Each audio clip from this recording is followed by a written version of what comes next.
Today, I want to share with you 5 tips for saying goodbye to back pain. So, number 1 is posture. And the reason I always love to start talking about posture is because posture is something that we can do all throughout our day, right? So many times we get fixated on whatever it is we need to do to heal our body or something. It's like we have to do it within that moment or within that workout. But the cool thing about posture is, ladies, we're doing something all day long, whether we're sitting, whether we're standing, whether we're carrying, whether we're wrangling a child, nursing a baby, whatever it is, we have control over how we hold our body. And especially for those of you that sit at a desk a lot, like I always recommend getting up periodically throughout a period of time, like every 30 minutes or so, if you have a standing desk, or make yourself your own little standing desk so that you can switch back and forth from sitting and standing, which can be really, really helpful for your back. When you're doing anything, really start to bring more awareness to how am I holding my body? Am I like hanging out in my back when I'm standing? That's really common, especially for any of you that are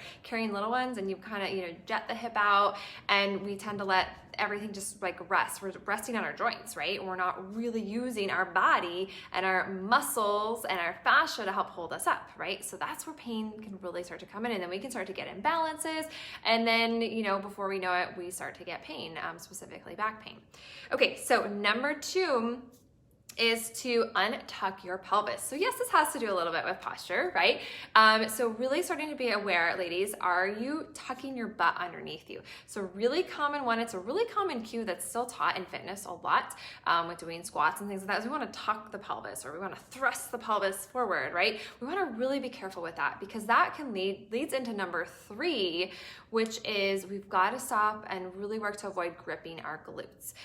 So you don't have to tuck your pelvis in order to grip your glutes, but typically they come hand in hand. And so many times what we've been taught is like really squeeze those glutes, really squeeze, right? And that has led us to have a really tight, restricted pelvis. It can cause our pelvic floor to be too tight and restricted, so that we actually don't have good optimal, deep core pelvic floor function as well. So really starting to pay attention to where is the position of my pelvis. So this is a good one to do when you're sitting, right? So you can kind of rock around that pelvis and be like, where am I hanging out? Am I like hanging out more towards my tailbone? That's a tucked pelvis.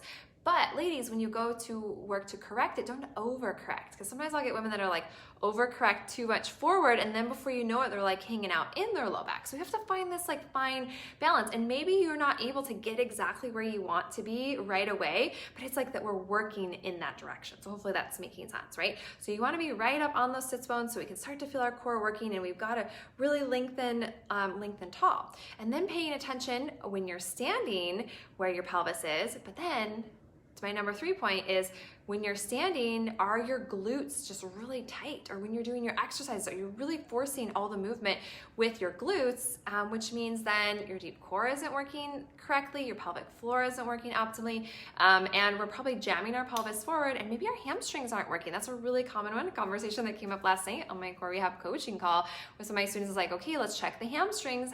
What's going on with the hamstrings there, right? And then number 4 is we've got to stop drawing our belly to our spine. We've got to stop sucking our abs in. I know that cue's been taught forever. I know like way back, almost 20 years ago when I started in fitness, I'm sure I cued that initially because that's what we were taught, right? Is draw the belly in and really squeeze as hard as you can. But ladies, that actually puts a lot of pressure on your low back. It restricts your breathing. It restricts our inability to really connect correctly with our core. So that's something we have to work to improve upon. And anything I talk about, right, they're habits.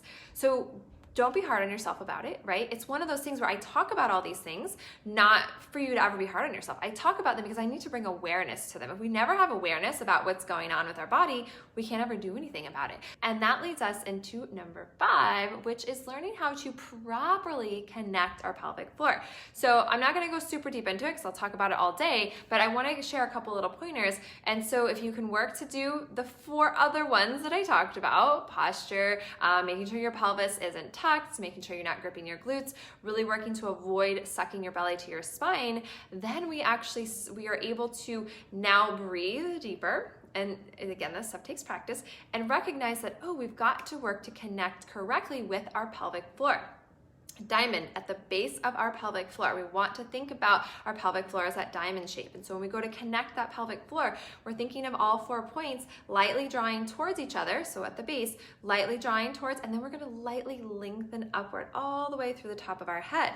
So it feels so much lighter, right? We've been trained to like really grab and squeeze and grip, and that's where the grippiness comes from. And the grippiness throughout our body is actually preventing us from working the deeper layers, finding those fascial connections through our body, which ultimately can make us so much stronger than just focusing on the muscular connections. I like to teach a lot more in a like fluid fascial way, which involves a lot more breath work, a lot more mindset with how we are moving our body, the brain training, right? Retraining our body to move in a way that is just more fluid and connected, which is really amazing for injury prevention, really amazing for saying goodbye to aches and pains, right? And it doesn't always happen overnight because we've got to retrain our body, right? I invite all of you, if you notice something or I'm talking about something that's resonating with you and you're like, Erica, I have no idea how to do that. Like, I just don't know. Like, just embrace the not knowing, because that really, really, really, ladies, is the first step towards getting rid of pain and dysfunction, towards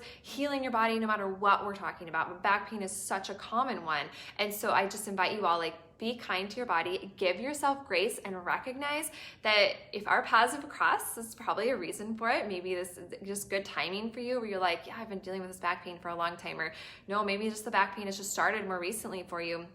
And you're like, is there something I can do? Because some of you have probably done a lot of other things. Maybe you've gone to other professionals, maybe you've done PT, maybe you're doing all these things.